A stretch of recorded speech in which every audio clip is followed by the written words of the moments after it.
Now we will sing the Malayalam song from the hymns booklet. இப்பொழுது பாட்டுத்தாளிலே மலையாள பாட்டு மூன்றாவது பாட்டை நாம் பாடுவோம்.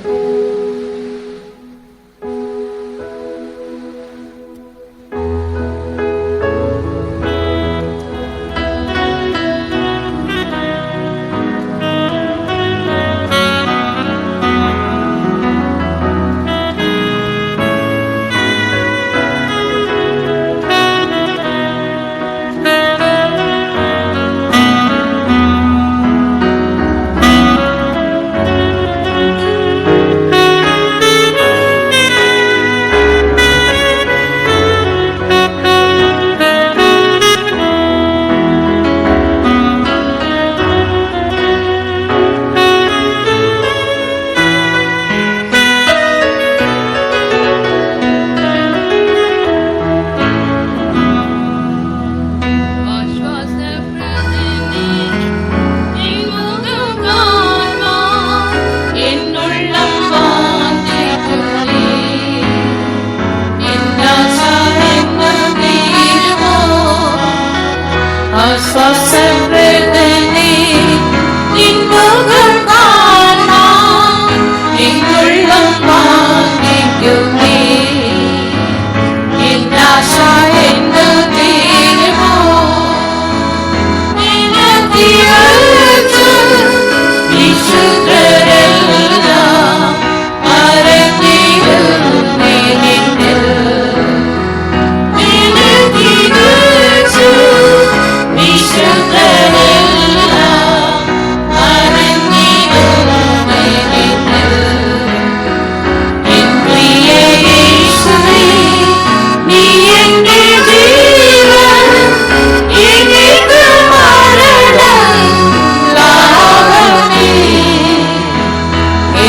பாஸ்டர் ரபின் அவர்கள் சாட்சி கொடுப்பார்கள்.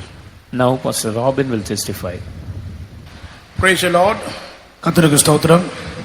I want to thank and praise God for this blessed privilege the Lord has given me to come here and to partake in the funeral service of this great saint of God, our dearly beloved Pastor Stephen. இந்த இடத்திற்கு வந்து நம்முடைய அருமையான pastor Stephen அவர்களை குறித்து சாட்சி சொல்லும்படியாக தேவன் தந்ததான இந்த நல்ல சந்தர்ப்பத்திற்காக நாம் கர்த்தரை ஸ்தோத்திரிக்கிறேன். I would like to express deep condolences from Pastor Rick in Papua New Guinea. பாப்பா நியூ கினியிலான பாஸ்டர் ரிக் அவர்களிடத்திலிருந்து அனுதாப செய்திகளை கொண்டு வந்திருக்கிறேன். From Pastor Janice in Fiji. Fiji தேசத்தில் இருக்கக்கூடியதான பாஸ்டர் ஜர்னஸ்லிருந்து கொண்டு வந்திருக்கிறேன். Pastor Sam Benjamin, Pastor Shane and Sister Jessie from Australia and New Zealand. Pastor Sam Benjamin அவர்களிடத்திலிருந்தும் pastor Shane இருந்தும் சிஸ்டர் ஜெஸ்ஸி அவர்களிடத்திலிருந்தும் அனுதாப செய்திகளை கொண்டு வந்திருக்கிறேன். It was indeed a great privilege to have a dear pastor serving in the South Pacific regions for almost 6 years. South Pacific தேசத்திலே இருக்கக்கூடியதான இந்த ஊழியத்தை இவரோடு கூட சேர்ந்து சில ஆண்டுகளாக செய்யும்படியாக தேவன் இந்த கிருபைகளுக்காக நன்றி செலுத்துகிறேன். I was able to serve the Lord together with him and I was able to observe his life very closely. அவரோடு சேர்ந்து ஊழியம் செய்யும்படியாகவும் அவருடைய வாழ்க்கையை மிக நுணுக்கமாக மிகவும் சமீபமாக இருந்து கண்டுகொள்ளும்படியாக தேவன் தந்த வாய்ப்புக்காக நன்றி செலுத்துகிறேன். One thing I can very confidently say that he was a very very clean man inside out. நான் ஒரு விஷயத்தை மிகவும் ஆணித்தரமாக உறுதியாக சொல்லக்கூடிய விஷயம் என்னவென்றால் உள்புறமாகவும் வெளிப்புறமாகவும் மிகவும் சுத்தமான ஒரு மனிதனாக இருந்தார். He was a very simple, humble and consecrated servant of God. மிகவும் எளிமையான ஒரு தாழ்மையான பிரதிஷ்டையான தேவ ஊழியராக இருந்தார். He was a man of peace and holiness. அவர் பரிசுத்தத்தை உடையவராகவும் சமாதானத்தை உடையதான ஒரு பரிசுத்தவானாக தேவ ஊழியராக திகழ்ந்தார். He was a saint of God who very much loved the presence of God. தேவ சமூகத்தை நன்றாக ஆர்வமாக வாஞ்சிக்கக்கூடியதான ஒரு தேவ மனுஷனாக இருந்தார். He always had the desire to come to the presence of God and to get filled in the spirit, and at times like a child he used to roll on the ground. தேவ சமூகத்திற்கு அடிக்கடி வரும்படியாக அவர் வாஞ்சிப்பார். தேவ சமூகத்தை அனுபவிக்கும்படியாக ஒரு சிறு குழந்தை போல உருண்டு பெறல வேண்டும் என்று அவர் விரும்புவார். He was really a man of prayer also. அவர் அதிகமாக ஜெப வாழ்க்கை கொண்டவராக இருந்தார். For anything you approach to him, most of the time he will say, I will pray and let you know. எந்த ஒரு விஷயத்திற்காக அவரோடு கூட நாங்கள் அணுகும் பொழுது அவர் சொல்கிற விஷயம், நான் ஜெபித்து இந்த காரியங்களை செய்கிறேன் என்று தான் சொல்வார். And that is the reason he did not make any hasty decisions, but once he made, he was very firm on that. ஆகவேதான் எதுவும் ஆத்திரப்பட்டு அவசரப்பட்டு எந்த முடிவும் எடுக்க மாட்டார். ஜெபித்து செய்வதன் மூலமாக அவருடைய தீர்மானங்களும் கூட மிக உறுதியாகவே காணப்படும். He was also a man of faith. அவர் விசுவாச வீரனாகவும் இருந்தார். He encouraged every one of us in this faith, and he counseled us and helped us to grow in this blessed experience. விசுவாசத்தை குறித்து போதித்தும் விசுவாசத்தை குறித்து எங்களை உற்சாகப்படுத்தவும் விசுவாசத்திலே வளரும்படியாக எங்களுக்கு உதவியாக இருந்தார். When he was in Australia, his PR, permanent residency, was applied, and because of his age, it was rejected. இவர் ஆஸ்திரேலியாவிலே ஊழியம் செய்து கொண்டிருக்கும் பொழுது அங்கே தங்கியிருந்து ஊழியம் செய்கிறதுக்கான ஒரு அரசாங்கத்திலிருந்து ஒரு சர்டிபிகேட் கிடைக்க வேண்டியதாக இருந்தது. That's called PR, permanent residency. Permanent residence என்றதான ஒரு சர்டிபிகேட்.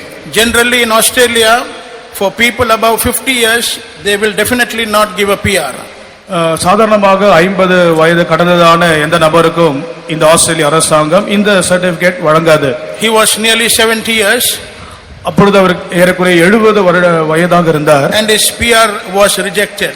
இந்த பிஆரும் கூட நிராகரிக்கப்பட்டது. And then it was forwarded to the tribunal for a special case. இது தீர்வை விசாரிக்கும்படியாக வேறு ஒரு பிரிவுக்கு அனுப்பப்பட்டது. And then we had to go to the tribunal together with pastor for this case. இந்த இவருடைய விஷயத்திற்காக வேறு ஒரு நபரை நாங்கள் அதிகமாக சந்திக்க வேண்டியிருந்தது. He was a man of faith, and he said we have to pray hard. இவர் விசுவாச வீரனாக இருந்தபடினால் நாம் இன்னும் தொடர்ந்து கடினமாக ஜெபிக்க வேண்டும் என்று சொன்னார். And they asked him a few questions, and he was able to very confidently answer those questions. அந்த அரசாங்க அதிகாரிகள் இவரிடத்திலே சில கேள்விகளை கேட்டார். ஆனாலும் தைரியமாக ஒவ்வொரு கேள்விக்கும் அவர் பதில் அளித்தார். And they were very convinced, and at the age of 70 he was granted that PR. அவருடைய பதிலிலே அவர்கள் மிகவும் உற்சாகம் கொண்டு அதிலே திருப்தி அடைந்து இந்த பெர்மனன்ட் ரெசிடென்ட் என்றதான ஒரு சீட்டை கொடுத்தார்கள். Our dear pastor also had to go through difficult times in his ministry.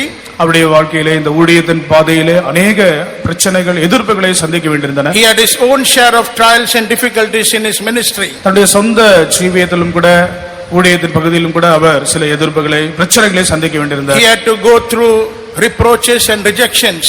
சில புறக்கணிப்புகளும் சில நிந்தனையான காரியங்களும் அவர் கேட்க வேண்டியதாக அந்த பாதையில் நடந்து போக வேண்டியதாக இருந்தது. But as the word of God says, the stone that was rejected by the builders became the chief cornerstone.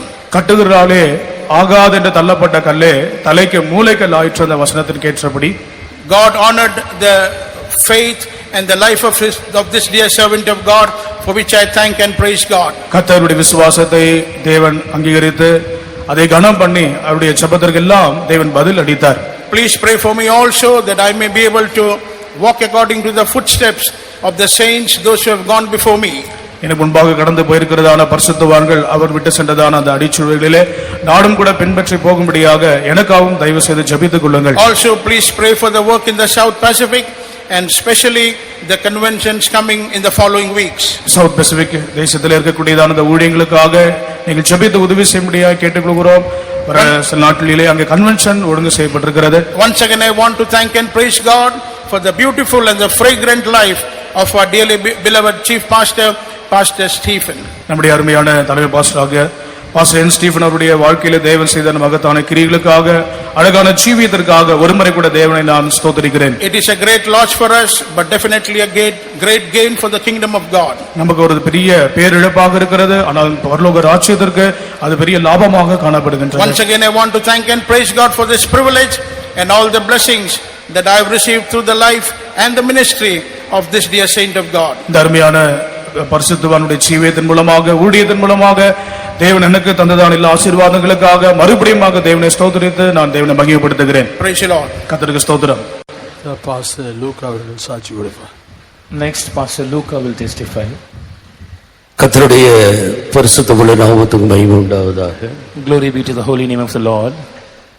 நம்மை விட்டு பிரிந்து தன்னுடைய இளைப்பாறுதலுக்குள் பிரவேசித்திருக்கிற நம்முடைய அருமையான தலைமை பாஸ்டர் ஏற்கனவே மலேசியாவில் 7 வருடங்கள் தன்னுடைய ஊழியத்தை செய்திருக்கிறார். Our beloved chief pastor, who has left us to be with the Lord in his eternal rest, has already served the Lord in the country of Malaysia for a period of 7 years. அங்கு உள்ளதான centre mother மற்றும் எல்லா கிளை சபைகளில் உள்ள ஊழியக்கார pastors, elders, sisters எல்லாரும் தங்களுடைய அனுதாப செய்தியை தெரிவித்துக் கொள்கிறார். The center mother over there, all the pastors and all the local brothers and sisters who are serving the Lord in Malaysia have expressed their condolence over pastor's demise. கர்த்தருடைய நாமத்துக்கு மகிமை உண்டாகட்டும். Glory be to the name of the Lord. இந்த அருமையான pastor நானும் ஏறக்குறைய 44 வருடங்கள் பழகி இருக்கிறோம். I and this beloved pastor have been acquainted for a period of over 44 years. நாங்கள் இருவரும் ஒன்றாக சேர்ந்து நம்முடைய இந்த சபைக்கு, டிபிஎம் சபைக்கு வருவதற்கு முன்பாக ஒரு 4 வருடங்கள் சகோதரி சாரால் நவரோஜி அவர்களுடைய சபையிலே ஊழியம் செய்தோம். I and pastor were co-workers in the ministry that was pioneered by Sister Saral Navraji before we came into this TPM ministry. ஏறக்குறைய ஒரு 2 வருடங்கள் வேலூரில் நாங்கள் ஊழியம் செய்து கொண்டிருந்தோம். For a period of 2 years we were serving the Lord together in Velur. வேத வசனம் சொல்லுகிறது போல சியோனை சுற்றி உலாவி அதனுடைய கொத்தளங்களை எண்ணுங்கள். As the word of the Lord says, go round about Zion and count the bulwarks thereof. 1974 வருடம் முதல் இந்த வருடம் வரைக்கும் நமக்குள் மகிமைக்குள் பிரவேசித்து படித்திருக்கிற இந்த சியோனை 44 வருடங்களாக நான் சுற்றி உலாவி அவருடைய கொத்தளங்களை பல சந்தர்ப்பங்களில் எண்ணி இருக்கிறேன். This beloved saint who has entered glory and whose mortal remains lie before us here, I have been going round about his life that was shining as Zion, and I have been telling the bulwarks thereof. இரவும் பகலும் ஏறக்குறைய ஒரு 1.5 வருடத்திலிருந்து 2 வருடங்கள் வரைக்கும் நாங்கள் ஒன்றாக சமைப்போம், ஒன்றாக சாப்பிடுவோம், ஒன்றாக விசிட்டிங் போவோம், ஒன்றாக துவைப்போம். இப்படி இரவு பகலாக நாங்கள் 2 பேரும் ஒன்றாக சேர்ந்து கர்த்தருடைய ஊழியங்களை செய்திருக்கிறோம்.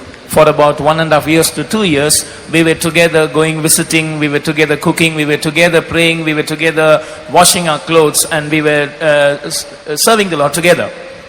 ஒரு தேவனுடைய ஊழியக்காரரை கர்த்தர் பிரித்தெடுப்பதனுடைய நோக்கம் குமாரனாகிய இயேசுவை இவர்களுடைய ஜீவியத்திலே வெளிப்படுத்தி காட்டும்படியாகத்தான் ஆண்டவர் ஊழியக்காரர்களை பிரித்தெடுக்கிறார். The primary purpose of the Lord separating the servants of God for himself is that he might reveal his son Jesus Christ through their lives.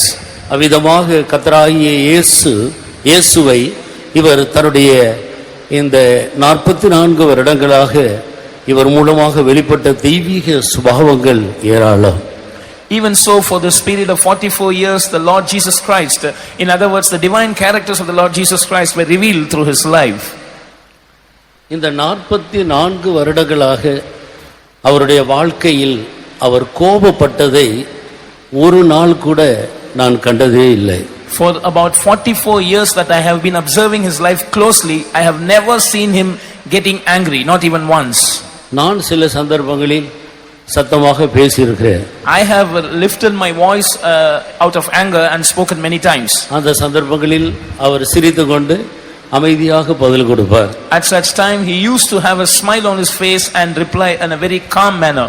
ஒரு நாள் கூட அவர் பதஷ்டப்பட்டு எந்த ஒரு வார்த்தையும் அவர் கடினமாக பேசினதை என்னுடைய அனுபவத்தில் நான் பார்த்ததே இல்லை. In my experience, I have never seen him getting hasty and speaking angrily. எப்போதும் எல்லா பகுதியிலேயும் அவர் மிகவும் சுத்தமாக இருப்பார்.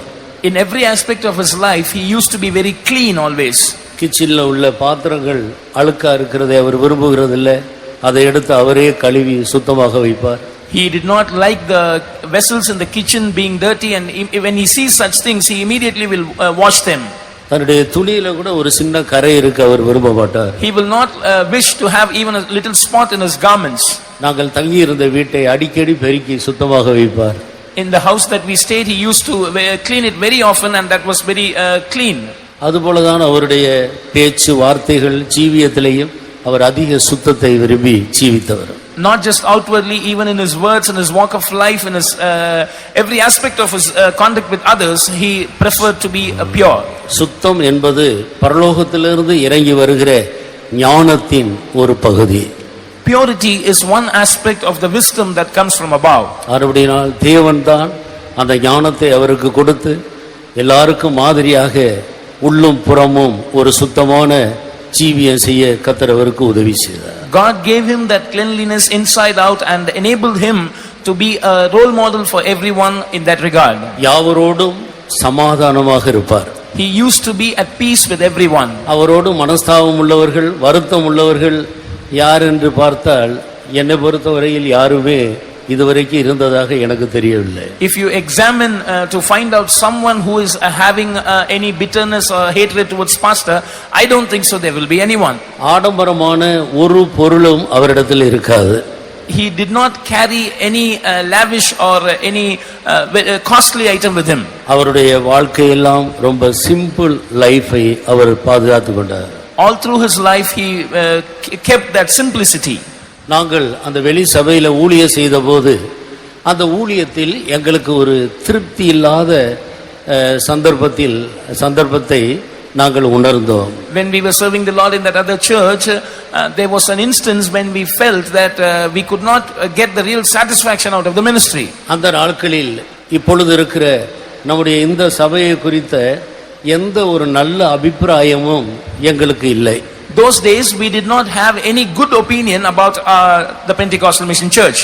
உலகத்திலே எந்த சபைக்கு வேண்டுமானாலும் போகலாம், இந்த சிபிஎம் சபைக்கு மட்டும் போகக்கூடாது என்றுதான் நாங்கள் பல விதங்களில் போதிக்கப்பட்டிருந்தோம். We were admonished in many ways that you can go and join any church in the world except CPM.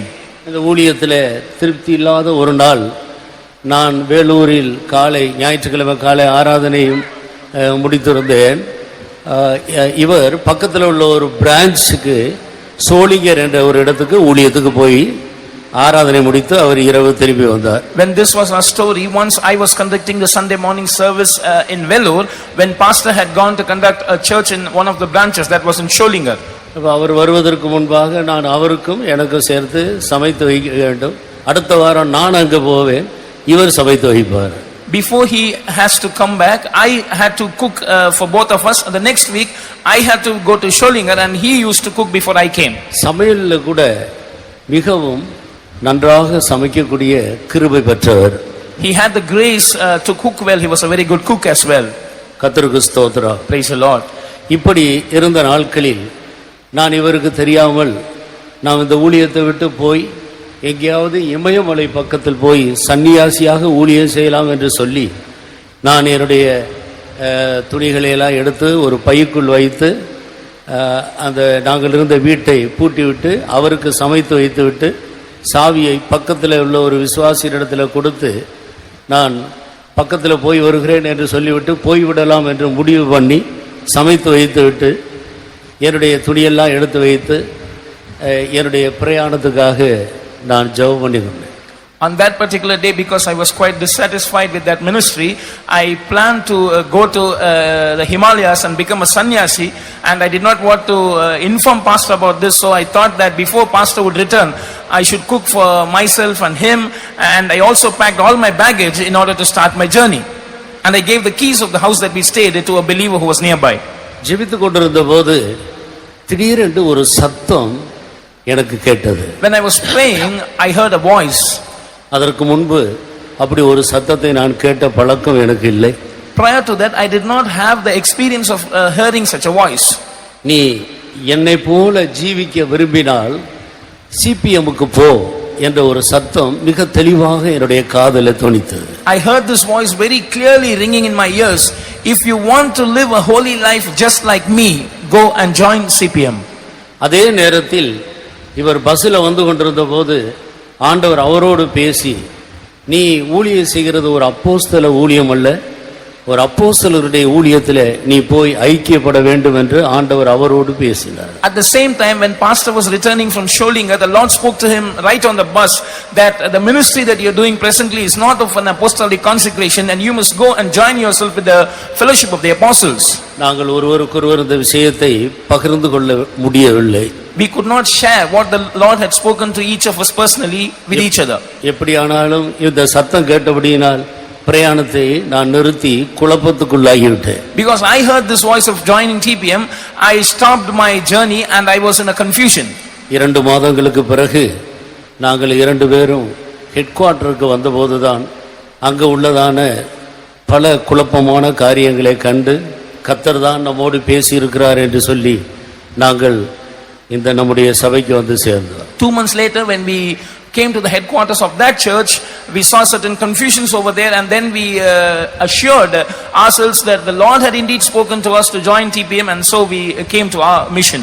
கர்த்தருடைய நாமத்துக்கு மகிமை உண்டாகட்டும். Glory be to the name of the Lord. இந்த சபை சரியில்லை என்று சொல்லி வெளியே போய் ஊழியம் செய்த அவர்களோடு நாங்களும் அந்த ஊழியத்தை செய்து அங்கிருந்து இந்த சரியான இடம் இதுதான் என்று ஆண்டவர் திருப்பி கொண்டு வந்தார். கர்த்தருக்கு மகிமை உண்டாள். We had united ourselves with those who said that this church is not right, and they had separated from us and they had started an independent ministry, but the Lord separated us from there and brought us to the right place, which is this church. இது தேவனால் ஏற்படுத்தப்பட்ட சபை, இங்கே சத்தியம் இருக்கிறது என்பதில் உறுதியுள்ளவர்களாக இருக்க அந்த சந்தர்ப்பம் எங்களுக்கு மிகவும் உதவியாக இருந்தது. That was an instance which was a great help to us in assuring ourselves that this is the truth and this is the church, the way we have to continue. இவர் தேவனுடைய ஆவியினால் சரியாக நடத்தப்பட்ட ஒரு தேவனுடைய ஊழியக்காரராக இருந்தார். This saint was a worker who was properly led by the Spirit of God. கடைசியாக மலேசியாவில் நடந்த ஊழியக்காரர் கூட்டத்திலே கர்த்தர் அவரை நடத்தின விதத்தை எங்களோடு பகிர்ந்து கொண்டார். In his last workers meeting in Malaysia, pastor was sharing about the ways in which the Lord had led him. குறிப்பிட்ட ஒரு இடத்துக்கு அவர் போக வேண்டியதாக இருந்தது. ஆனால் அந்த இடம் எங்கே இருக்கிறது என்று அவருக்கு தெரியவில்லை. He had to go to a particular place which he did not know where it was. அங்கே இருந்த டிரைவருக்கும் கூட அந்த இடத்தை பற்றி எந்த அறிவும் இல்லை. Even the driver there did not know where the place was.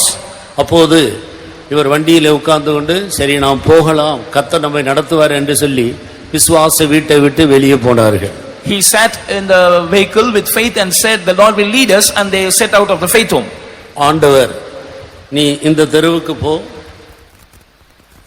இடது பக்கம் போ, அதன் பிறகு வடது பக்கம் போ, பிறகு இவ்வளவு தூரம் நீ போ, இப்படியே சொல்லி சொல்லி சொல்லி சொல்லி அநேக தூரம் நடத்தி கடைசியாக ஒரு இடத்துக்கு வரும்போது நில், இப்போது இந்த 3வது அந்த வீட்டை நீ பார் என்று சொல்லி ஆண்டவர் அவரோடு பேசினார்.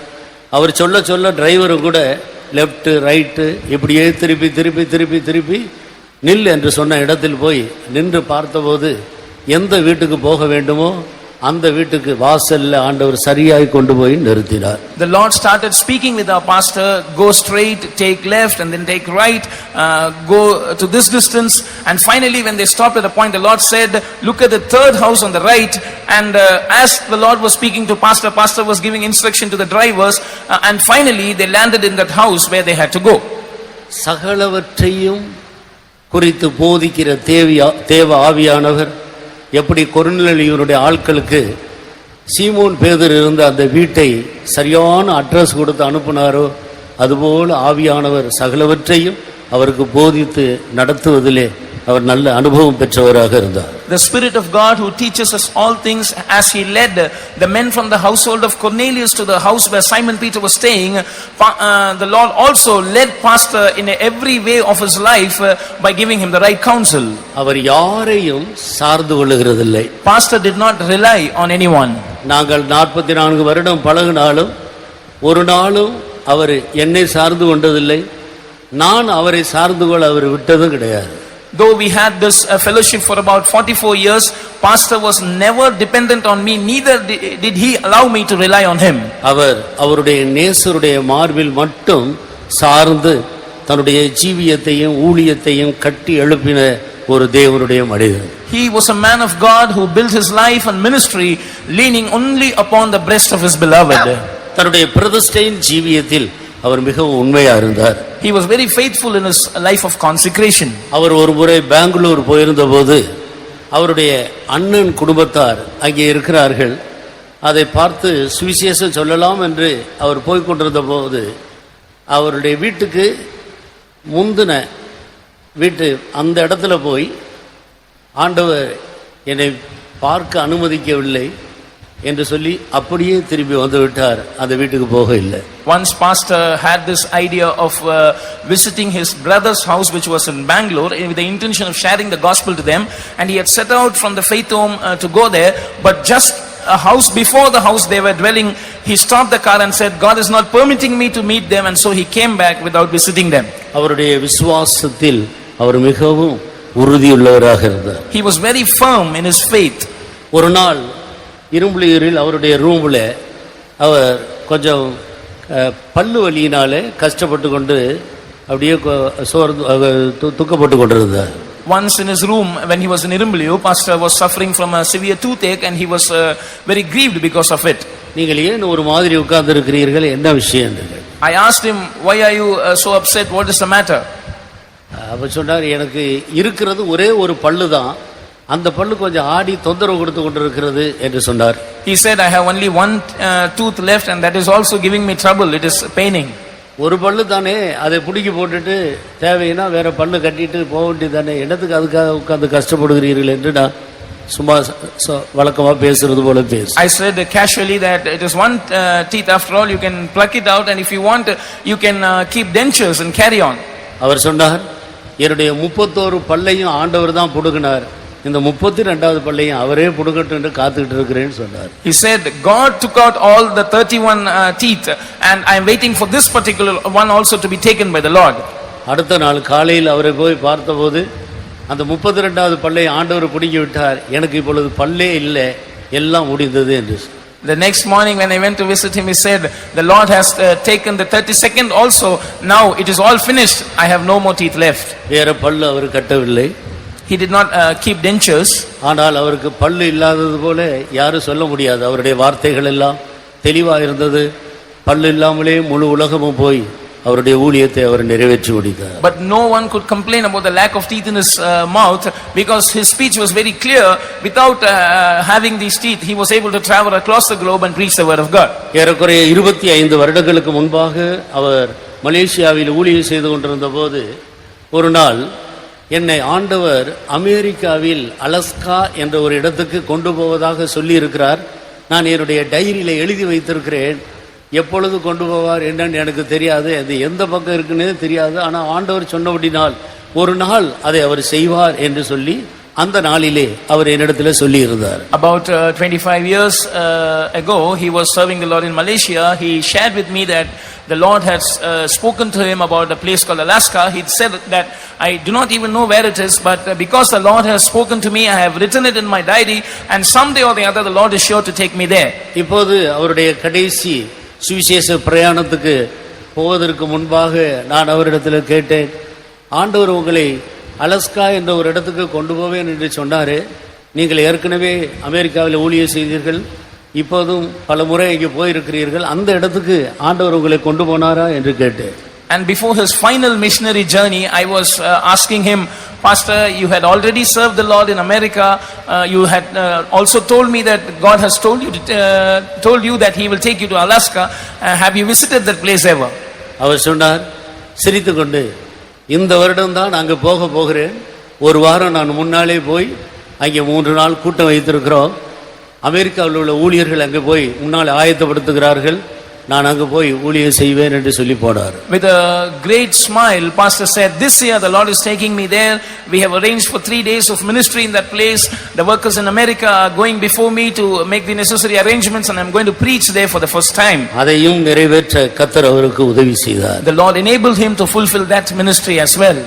வேதம் அவருடைய மன மகிழ்ச்சியாக இருந்தது. The word of God was his delight. வேத புத்தகத்தை தவிர வேறு எந்த புத்தகத்தையும் எடுத்து அவர் படித்ததை நான் பார்த்ததில்லை. I have never seen him reading any book except the Bible. ஒரு பிரசங்கம் பண்ணினால் நிறைய வேத வசனங்களை மேற்கோள் காட்டுவார். when he used to give a sermon, he used to highlight or quote a lot of verses from the Bible. எந்த ஒரு காரியத்தை குறித்து அவரிடத்தில் நடத்திப்புக்காக அணுகினாலும் நான் ஜெபித்து விட்டு சொல்லுகிறேன் என்று சொல்லி நாம் அமைதியாக இருந்தாலும் 1-2 நாட்களுக்கு பிறகு அவர் மறுபடியும் நீங்கள் இந்த விஷயத்தை கேட்டீர்களே, நான் ஜெபித்தேன், ஆண்டவர் இப்படி சொன்னார், நீங்கள் இப்படி செய்யுங்கள் என்று சொல்லுவார். When we used to approach him for guidance in any matter, he will calmly reply that I will return back to you after prayer. And when we used to be quiet waiting for his reply, he used to call up and he used to say that you asked for this matter, isn't it? The Lord has told this to me and you can do like this. கர்த்தராகிய இயேசுவை போல அவரும் கூட ஊழியத்திலே நெருக்கப்பட்டும் ஒடுக்கப்பட்டும் சில சந்தர்ப்பங்களில் அவர் மிகவும் நெருக்கப்பட்டிருந்ததை நான் கேட்டிருக்கிறேன். Just like the Lord Jesus Christ, I have also heard about his ministry that he was afflicted and oppressed several times. அமெரிக்காவில் இருந்த நாட்களில் அவர் நெருக்கப்பட்டதை குறித்து விசுவாசிகளின் மூலம் நான் கேள்விப்பட்டேன். When he was serving the Lord in the States, I heard about his afflictions through believers. ஆனால் இவரோ தன்னுடைய வாயை திறக்கவே இல்லை. But pastor did not open his mouth. கர்த்தர் அவரை அமைதியாக அழகாக நடத்தி சென்றார். The Lord led him in a quiet and beautiful manner. ஒரு சந்தர்ப்பத்தில் டெல்லி கன்வென்ஷனுக்காக நானும் போயிருந்தேன், அவரும் அங்கே வந்திருந்தார். Once I had to go for a Delhi convention and pastor was also there. அப்போது அவர் கொஞ்சம் சுகவீனப்பட்டு விட்டார். Pastor fell sick. அவரை டெல்லி கன்வென்ஷன் முடிந்த பிறகு ஏரோப்ளேன் மூலமாக சென்னைக்கு அவர் வர வேண்டியதாக இருந்தது. அவரோடு கூட நானும் அவருக்கு உதவியாக என்னை அழைத்தார், நானும் கூட வந்தேன். Pastor had to fly back to Chennai after the convention because he was sick. He requested me to accompany him and so I came as a help to him. பிளேனில் இருக்கும்போது மிகவும் அடிக்கடி கஷ்டப்பட்டு வேதனைப்பட்டு கொண்டே இருந்தார். When we were on the plane, pastor was suffering severely. அது மூணு சீட்டு உள்ள பகுதி, நடுவில் அவர் இருந்தார், இந்த பக்கத்தில் நான் இருந்து அவருக்கு என்னால் முடிந்த உதவியை செய்து கொண்டிருந்தேன். அந்த பக்கத்தில் இயேசுவை அறியாத ஒரு மனிதன் உட்கார்ந்து கொண்டிருந்தார். It was a 3-berth seat and on the right side a man who did not know God was seated. Pastor was seated in the middle seat and I was in the left helping him whatever possible. சென்னைக்கு வருகிற வரைக்கும் இவர் கஷ்டப்பட்டு கொண்டிருந்தார். அதனால நான் அவர் இடையில ஏதாவது திட்டுவாரோ அவர் ஏதாவது சொல்லி விடுவாரோ என்று நான் பார்த்து கொண்டே இருந்தேன். ஆனால் சென்னைக்கு வருவதற்கு கொஞ்சம் முன்னால ஐயா யாரு, எங்க இருக்கிறாங்க, இவ்வளவு நல்லா இருக்கிறாங்களே, இவங்களுக்கு என்ன கஷ்டம் என்று அவர் ரொம்ப அன்பாக விசாரிக்க ஆரம்பித்து விட்டார். And I was hesitant that this man who did not know God will be troubled by pastor's sickness and he will shout something, but that man was very quiet and when we were about to get down he said this looks like a saint and what is the problem that he is suffering with? திடீரென்று அந்த விமானத்திலிருந்து பிரயாணம் செய்த ஒரு சகோதரி நிறைய நகையெல்லாம் போட்டுக்கொண்டு ஆடம்பரமான ஒரு வஸ்திரங்களை உடுத்திக்கொண்டு திடீர்னு நாங்கள் இருந்த இடத்துக்கு வந்து ஐயாவுக்கு நான் ஏதாவது பணிவிடை செய்யணுமா என்று சொல்லி திடீர்னு அந்த சகோதரி கேட்டார். And there was a sister who was clad in very lavish garments and she was also having a lot of ornaments over her neck and she suddenly came near our seat and said can I serve this man of God in any way possible? அந்த சகோதரிக்கும் எங்களுக்கு எந்த சம்பந்தமும் கிடையாது. She was in no way connected to us. யாரென்றே தெரியவில்லை. We did not know who she was. திடீரென்று எழுப்பி கம்பீரமாக வந்தார்கள். வந்து பக்கத்துல வந்து ஐயாவுக்கு நான் ஏதாவது பணிவிடை செய்யணுமா சொல்லுங்க, என்ன வேணாலும் நான் உதவி செய்யறேன்னு சொல்லி very boldly she came near us and said should I help this man of God in any way, please tell me. தேவனுடைய கண்களில் ஏராளமான கிருபை பெற்றவர், மனிதர்கள் எல்லாருடைய கண்களிலே அவர் அதிகமான தயவு பெற்றவராக இருந்தார். This saint who found grace in the eyes of God was also in favor in the eyes of men. சொல்வதற்கு எவ்வளவோ விஷயங்கள் இருக்கிறது, நான் சுருக்கிக் கொள்கிறேன். I had a lot of things to share about him but I want to end up my words. நீதிமான்கள் இந்த பூமியிலிருந்து எடுக்கப்படுவது இந்த பூமிக்கு அழிவு சமீபமாக இருக்கிறது என்பதை மிக தெளிவாக காட்டுகிறது. Righteous men being caught up from this earth denotes very clearly that this world is awaiting a judgment or destruction. Sodom கொமோராவிலே நீதிமான்கள் எல்லாம் ஆண்டவருக்கு பயந்தவர்கள் போன பிறகு கடைசியா லோத்து குடும்பத்தை சேர்ந்த 4 பேர் மட்டும் இருந்தார்கள். அந்த தேசம் அழிவுக்கு வந்தது. When all the devout men had left Sodom and Gomorrah, and finally only Lot's family, 4 of them were left there, and so a great destruction met that place. இந்த ஹால்ல இருக்கிற ஒவ்வொரு தூணாக நாம் உடைத்து கொண்டே வந்தால் இந்த ஹால் முழுவதும் உடைந்து போகும் என்று நாம் அறிந்திருக்கிறோம். We know that if we keep breaking the pillars of this hall one by one, finally this hall would collapse. நீதிமான்கள் எடுத்துக்கொள்ளப்படுகிறார்கள், ஒருவரும் அதை மனதில் வைக்கிறதில்லை. The righteous are taken away and none taketh it to his heart. பரிசுத்தவான்களுக்காக, சபையின் தூண்களாயிருக்கிறவர்களுக்காக நாம் ஜெபிக்க வேண்டியது நம்மேல் விழுந்த பெரிய கடமை. It is our responsibility and duty to pray fervently for the saints of God, for those who are the pillars of the church. தொடர்ந்து இந்த சபைக்கு பொறுப்பாக இருந்து சபையை நடத்துகிற எல்லா பரிசுத்தவான்களுக்காக நாம் எல்லாரும் சேர்ந்து ஜெபித்து அவர்களுக்கு நல்ல ஆரோக்கியத்தை தரும்படியாக உதவி செய்வோம். கர்த்தர் நமக்கு உதவி செய்வாராக. Shall we all continue to pray and support the leaders who are going to guide the church, so that the Lord might give good health and strength to them and be with them? Praise the Lord. Now let us all sing the Tamil song from the hymns booklet. பாட்டுத்தாளிலே Tamil பாட்டை நாம் எல்லாரும் இப்பொழுது பாடுவோம்.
பரிசுத்த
நான் சிவரும் அதில் நின்று ஆளுகை செய்யும் நான் சீக்கிரம் வந்திடுவே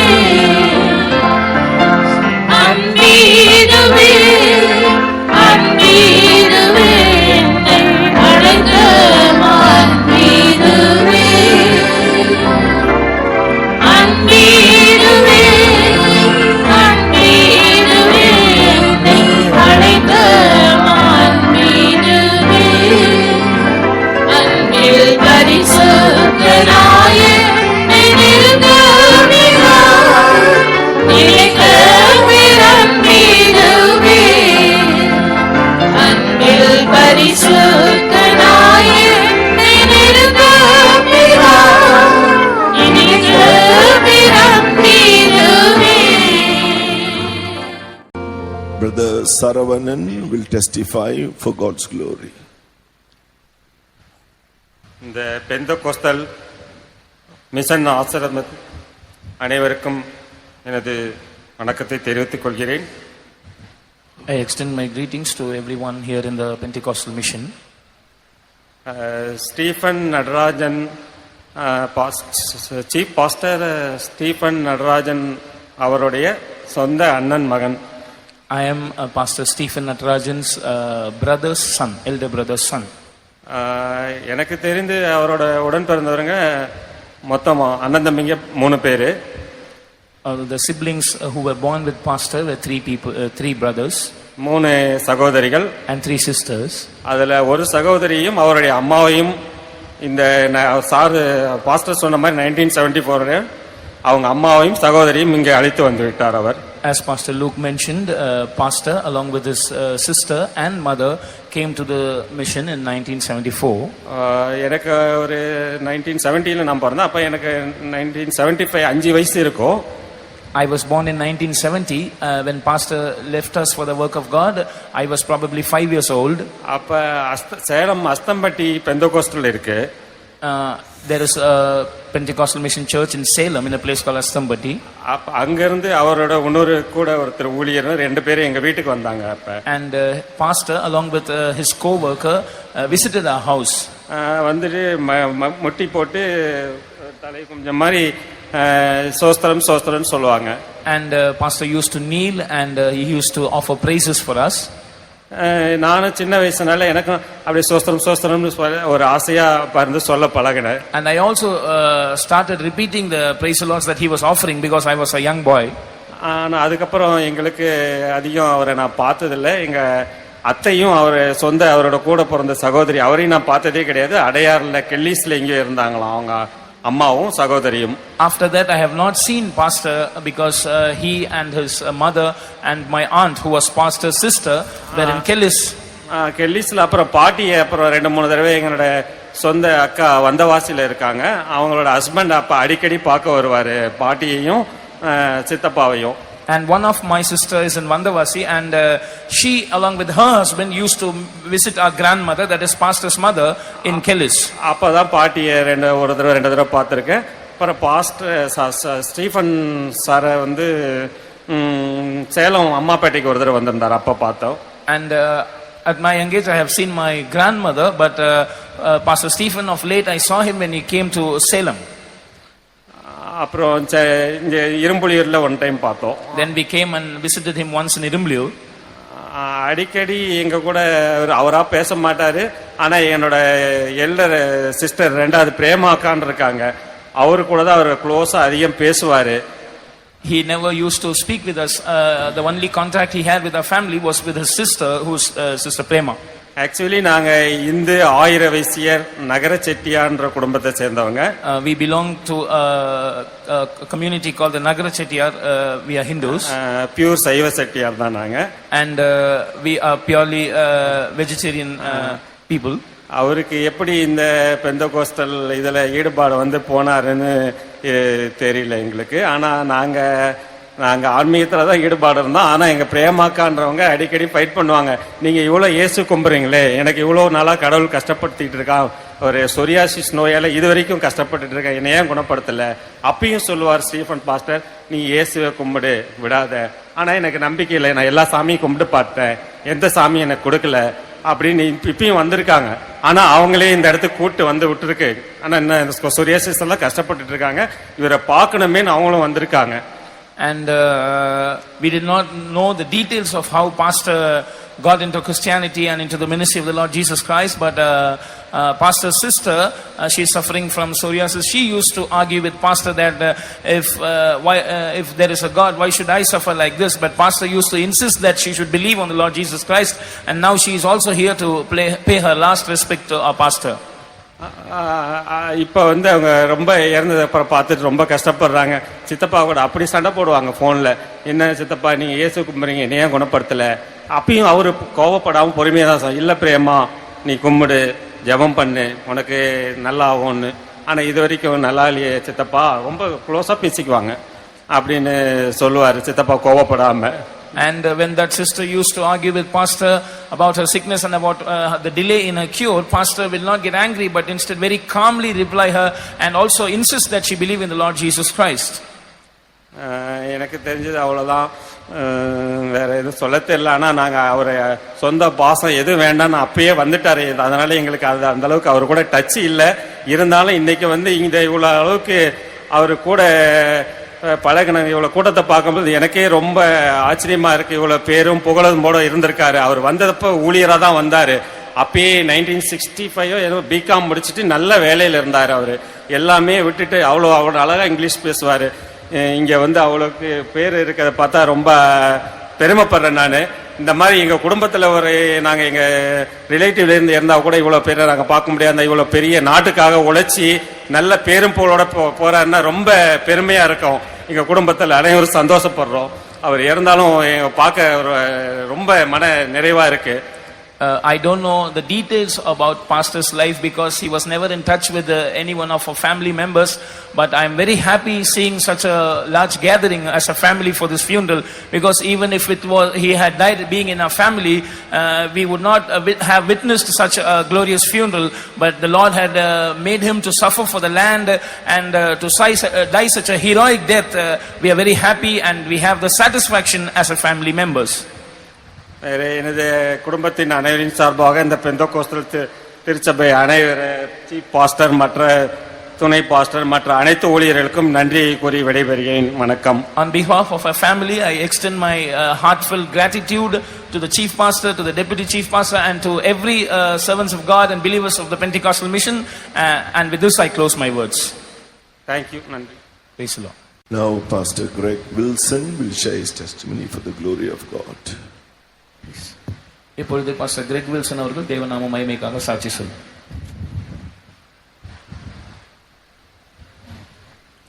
The word of God says in James chapter 4 verse 6. யாக்கோபு எழுதின நிருபம் 4ஆம் அதிகாரம் 6ஆம் வசனத்திலே கர்த்தருடைய வசனம் இவ்விதமாக சொல்லுகிறது. God gives more grace. God gives more grace. அவர் அதிகமான கிருபையை அளிக்கிறாரே. தேவன் அதிகமான கிருபையை அளிக்கிறாரே. God gives grace to the humble. தேவன் தாழ்மை உள்ளவர்களுக்கு கிருபை அளிக்கிறார். These two things we could all see in the life of our beloved Pastor Stephen. இந்த இரண்டு வாக்கியங்களும் பாஸ்டர் அருமையான பாஸ்டர் ஸ்டீஃபன் அவர்களுடைய வாழ்க்கையில் நிறைவேறினதை நாம் எல்லாரும் கண்கூடாக கண்டிருக்கிறோம். We could see the humility of Christ in his life. அவருடைய ஜீவியத்தில் கிறிஸ்துவின் தாழ்மையை நம்மால் பார்க்க முடிந்தது. And we could see the grace of God in his life. தேவனுடைய கிருபை அவருடைய வாழ்க்கையில் கிரியை செய்ததை நம்மால் பார்க்க முடிந்தது. He was a living evidence of the grace of God. தேவனுடைய கிருபைக்கு ஒரு ஜீவனுள்ள சாட்சியாக பாஸ்டர் அவர்கள் திகழ்ந்தார்கள்.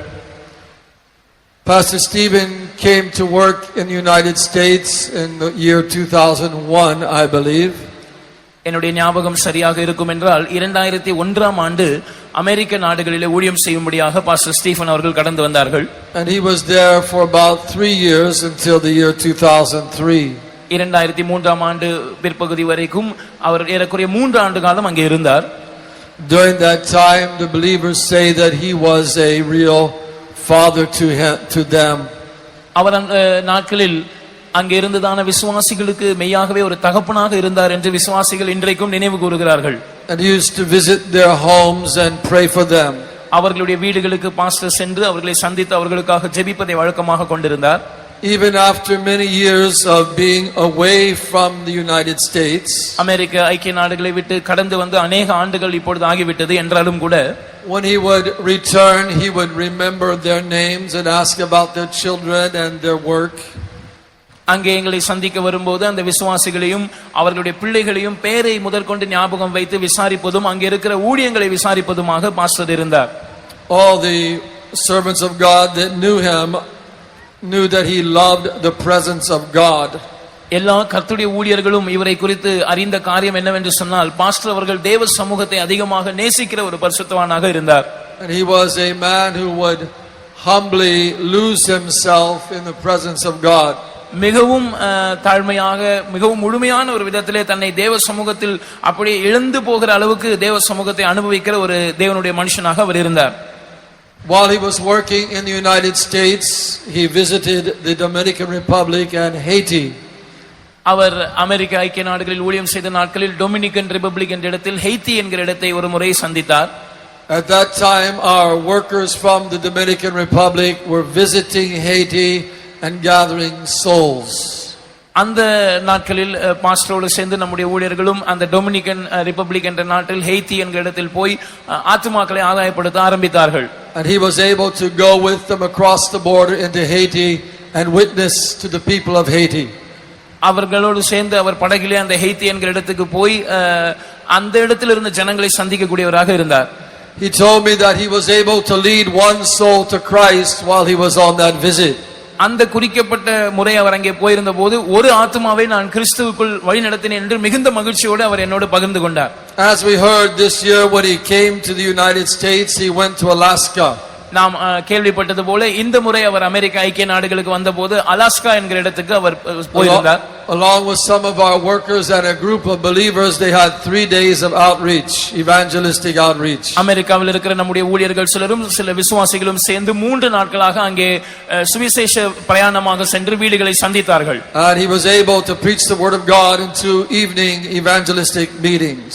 ஒரு நாள் மாலை சுவிசேஷ கூட்டத்திலே தேவனுடைய வசனத்தை பாஸ்டர் அவர்கள் அங்கே பகிர்ந்து கொண்டார். The Lord brought him for our convention this year and made him a great blessing. அதைத் தொடர்ந்து அமெரிக்காவில் நம்முடைய கன்வென்ஷனுக்கு இந்த வருஷம் ஆண்டவர் அவரை கொண்டு வந்து மிகுந்த ஆசீர்வாதமாக அவரை நமக்கு மாற்றி தந்தார். On Wednesday after our convention, our dear Pastor Thomas Leach went to be with the Lord. நம்முடைய அமெரிக்க கன்வென்ஷன் முடிந்த அந்த புதன்கிழமை நம்முடைய பாஸ்டர் தாமஸ் லீச் அவர்கள் கர்த்தரோடு இருக்கும்படியாக கடந்து போனார்கள். And he was also able, Pastor Stephen was able to go and pray for him before he went to be with the Lord. Pastor Thomas leech அவர்கள் கர்த்தரோடு இருக்கும்படியாக கடந்து செல்வதற்கு முன்பாக பாஸ்டர் ஸ்டீபன் அவர்கள் கடைசியாக அவரை பார்த்து ஜெபித்து அவரை கர்த்தரிடத்தில் அனுப்பினார்கள். On Wednesday, while we were on the way to El Salvador with Pastor Stephen, Pastor Thomas Leach went to be with the Lord. புதன்கிழமை நானும் பாஸ்டர் ஸ்டீபன் அவர்களுமாக எல் சால்வடார் ஊழியத்துக்காக கடந்து போகிற அந்த நேரத்தில் தான் பாஸ்டர் தாமஸ் லீச் கர்த்தரோடு இருக்கும்படியாக கடந்து போனார்.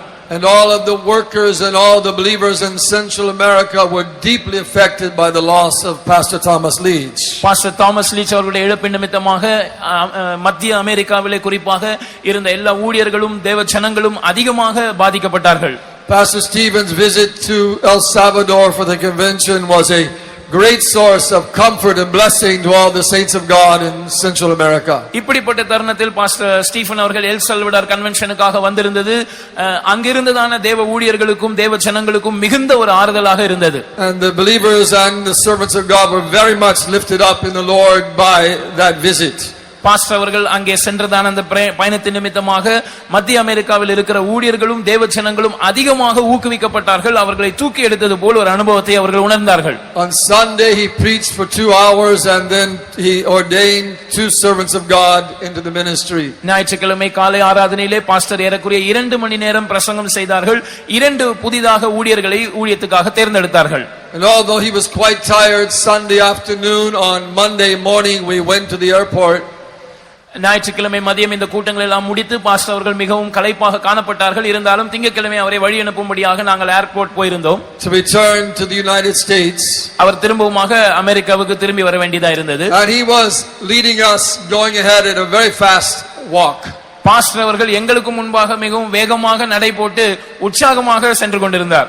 So the Lord had quickened him and given him new strength. கர்த்தர் அவர்களை மெய்யாகவே உயிர்ப்பித்து அவருக்கு புதிய பலனை தந்தார் என்பதை நாங்கள் கண்டுகொண்டோம். The following day when he left for Europe, he was quite well. அதற்கு அடுத்த நாள் அவர் ஐரோப்பா கண்டத்துக்கு பிரயாணமாக புறப்பட்டு வந்த போதும் அவர் நல்ல உடல்நிலையோடு தான் காணப்பட்டார். The Lord took him to Sierra Leone for our convention there as well. அது மாத்திரமல்ல, சிராலியோனிலே நடந்ததான நம்முடைய கன்வென்ஷனுக்கும் கர்த்தர் அவரை கொண்டு போனார். And God used him there, and also 2 brothers were ordained for the ministry during that visit. அங்கேயும் கர்த்தர் அவரை வல்லமையாய் பயன்படுத்தினார். அவருடைய அந்த சுவிசேஷ பிரயாணத்தின் போது 2 புதிதான ஊழியக்காரர்கள் சகோதரர்கள் ஊழியத்துக்காக தேர்ந்தெடுக்கப்பட்டார்கள். And what all the servants of God and believers in the United States would say about him was, அமெரிக்க ஐக்கிய நாடுகளில் இருக்கிறதான ஊழியர்கள் விசுவாசிகள் எல்லாரும் ஏகமாக அவரை குறித்து சொல்லுகிற ஒரு விஷயம் என்னவென்றால், that he was a humble man of God. அவர் மிகவும் தாழ்மையான ஒரு தேவனுடைய மனுஷன். He was childlike. அவர் ஒரு குழந்தையை போல காணப்பட்டார். And he had the character of a father. ஆனால் அவருடைய சுபாவம் ஒரு பிதாவினுடைய சுபாவமாக இருந்தது. It is a great loss for us while we are here on this earth. இந்த பூமியில் இருக்கிற நம்ம எல்லாருக்கும் இது ஒரு பெரிய இழப்பாக இருக்கிறது. But a gain for Zion. ஆனால் சீயோனுக்கு இது மிகப்பெரிய ஒரு ஆதாயமாக இருக்கிறது. May the Lord enable all of us to fulfill our ministry. நம்ம எல்லாரும் நம்முடைய ஊழியத்தை நிறைவேற்ற கர்த்தர் நம்ம எல்லாருக்கும் கூட உதவி செய்வாராக. May God bring out many more sons and daughters of Zion to serve the Lord. கர்த்தருக்கு என்று ஊழியம் செய்யும்படியாக अनेक சீயோன் குமாரன் மற்றும் சீயோன் குமாரத்திகளை கர்த்தர் தாமே பிறப்பிக்க செய்வாராக. May the Lord send a mighty revival throughout India, throughout the whole world in these last days. India முழுவதிலும் முழு உலகத்திலும் இந்த கடைசி நாட்களில் கர்த்தர் ஒரு வல்லமையான எழுப்புதலை அனுப்பி தருவாராக. And may the Lord prepare a glorious church as a bride for our Lord Jesus Christ. ஒரு மகிமையான சபையை அவருக்கென்ற மனவாட்டியாக கர்த்தருடைய ரகசிய வருகைக்காக அவர் ஆயத்தப்படுத்துவாராக. May the Lord bless you. கர்த்தர் உங்களை ஆசீர்வதிப்பாராக.